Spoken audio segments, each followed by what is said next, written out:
എനിക്കൊന്നറിയില്ല. ഈ ഇലക്ഷനിൽ പഴയ പോലെ ഈ CPM-ൻ്റെയും കോൺഗ്രസിൻ്റെയും ഒത്തുകളി നടക്കില്ല. ആ ഒരു ഫിക്സ്ഡ് മാച്ച് ഈ ഇലക്ഷനിൽ നടക്കില്ല. ഈ തവണ നിങ്ങൾ ഭരിച്ചോളൂ, മറ്റേ തവണ ഞങ്ങൾ ഭരിക്കാം. ആ ഒരു ഫിക്സ്ഡ് മാച്ചിൻ്റെ കാലങ്ങൾ കഴിഞ്ഞു.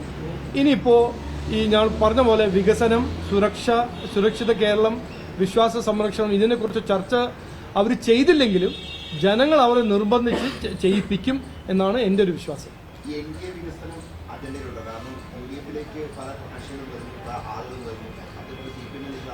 അല്ല, അത് വരും. അതൊരു ഓർഗാനിക്കായിട്ട് ഞങ്ങൾ വരും.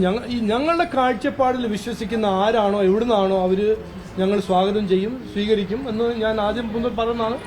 അത് വരുന്ന കാലത്ത് നിങ്ങൾ കാണും, കുറേ ആൾക്കാർ ജോയിൻ ചെയ്യും.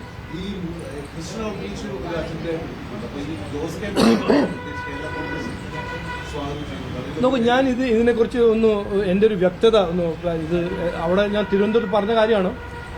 ഞങ്ങൾ ഔട്ട്റീച്ച് എന്ന് പറഞ്ഞാൽ എല്ലാ മലയാളികളെ ഔട്ട്റീച്ച് ചെയ്യും. അപ്പോൾ അത് ഹിന്ദു ഔട്ട്റീച്ചും ഉണ്ട്, ക്രിസ്ത്യൻ ഔട്ട്റീച്ചും ഉണ്ട്, മുസ്ലിം ഔട്ട്റീച്ചും ഉണ്ട്.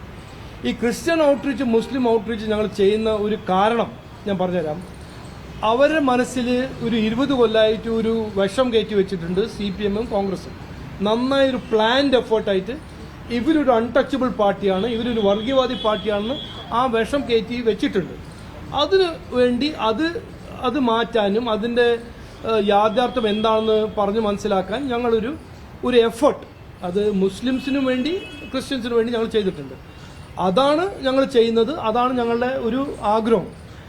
ഈ ഇലക്ഷൻ ഒരു വികസന മത്സരമായിട്ട് കോൺഗ്രസും CPM മത്സരിക്കട്ടെ.